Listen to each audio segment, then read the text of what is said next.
Hello children's, कैसे हैं आप सब। उम्मीद करती हूँ कि आप सब बहुत अच्छे होंगे। आज मैं आपके लिए लेकर आई हूँ एक इंटरेस्टिंग सी स्टोरी। सुनना चाहेंगे आप? यस। स्टोरी है जंगल के राजा शेर की। मैं जंगल का राजा हूँ, मैं जंगल का राजा हूँ।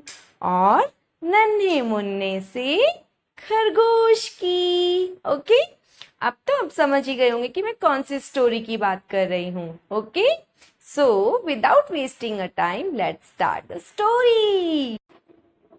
बहुत दिनों पुरानी बात है। एक जंगल में एक शक्तिशाली शेर रहा करता था।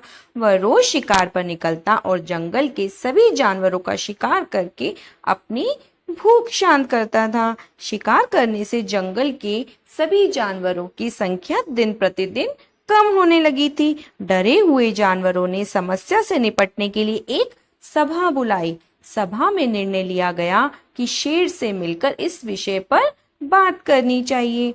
अगले दिन वह ग्रुप शेर से मिलने के लिए पहुंचा। सभी जानवरों को अपनी गुफा की तरफ आते हुए देखकर आश्चर्य में पड़ गया और वह गुफा से बाहर आ गया और गरज कर जानवरों से वहां आने का कारण पूछा। क्यों आए हो तुम सब यहाँ पर? ग्रुप का मुखिया डरते डरते बोला, हे वनराज, आप तो जंगल के राजा हैं, हम सब आपकी प्रजा हैं। आज आपकी प्रजा आपसे एक विनती करने आई है। शेर बोला, विनती? कैसी विनती? हे वनराज, आप रोज शिकार पर निकलते हैं, कई जानवरों को मार देते हैं। आप उन सभी मरे हुए जानवरों को खा भी नहीं पाते हैं। हम सभी का विचार था कि आपकी भूख मिटाने के लिए हर रोज एक जानवर आपके पास भेज दिया जाए, तो आपको शिकार पर भी नहीं जाना पड़ेगा और हम सब भी भय मुक्त रह सकेंगे।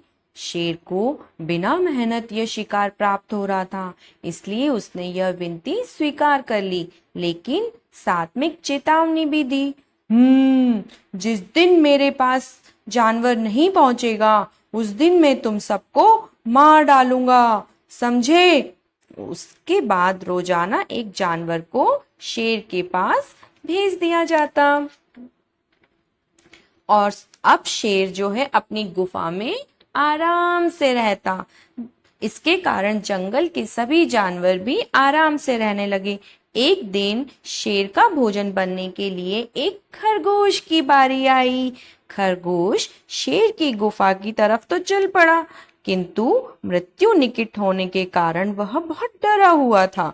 वह धीरे धीरे धीरे कदम बढ़ाता जा रहा था। साथ ही वह खुद को शेर से बचाने का उपाय भी सोच रहा था। चलते चलते चलते रास्ते में उसे एक कुआं दिखाई पड़ा।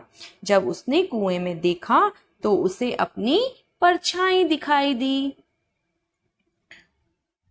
उसी समय खरगोश को अपनी जान बचाने का उपाय भी मिल गया।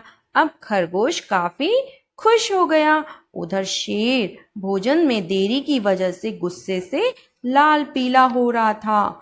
जैसे ही उसने खरगोश को अपनी तरफ आते हुए देखा तो वह गरज कर बोला, मूर्ख खरगोश, मैं कब से इंतजार कर रहा हूँ। तू अब आया है और मेरी भूख बढ़ चुकी है। तुम अकेले से मेरा क्या होगा? खरगोश डरते हुए बोला, महाराज, देरी के लिए मुझे क्षमा कीजिए, इसमें मेरा दोष नहीं है। हम तो 5 खरगोश आपका भोजन बनने के लिए आ रहे थे, किंतु रास्ते में एक दूसरे शेर ने हमें रोक लिया। जब हमने उसे बताया कि हम अपने राजा का भोजन बनने के लिए जा रहे हैं, तो वह 4 खरगोशों को मारकर खा गया और मुझे आपके पास ये संदेश देने के लिए भेजा कि अब से वह जंगल का राजा है। ऐसा कहा उसने? शेर ने गुस्से से दहाड़ा।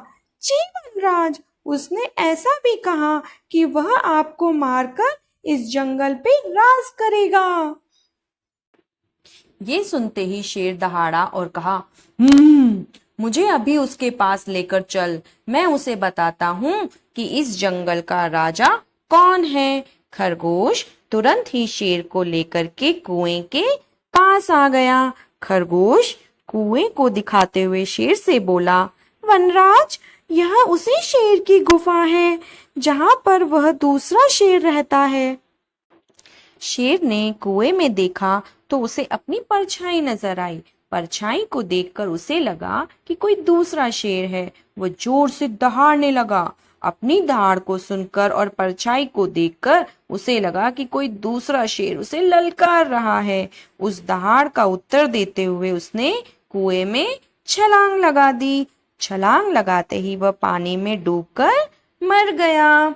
खरगोश खुशी खुशी जंगल वापस लौट आया और जंगल के सभी जानवरों को ये खुशखबरी सुनाई। सभी जानवर ये खुशखबरी सुनकर बहुत ही खुश हुए और खरगोश की बहुत ही तारीफ की।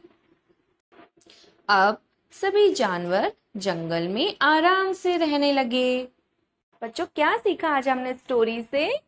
कि कठिन से कठिन परेशानी को भी हम अपनी बुद्धि से सॉल्व कर सकते हैं, जैसे स्टोरी में नन्हे खरगोश ने किया।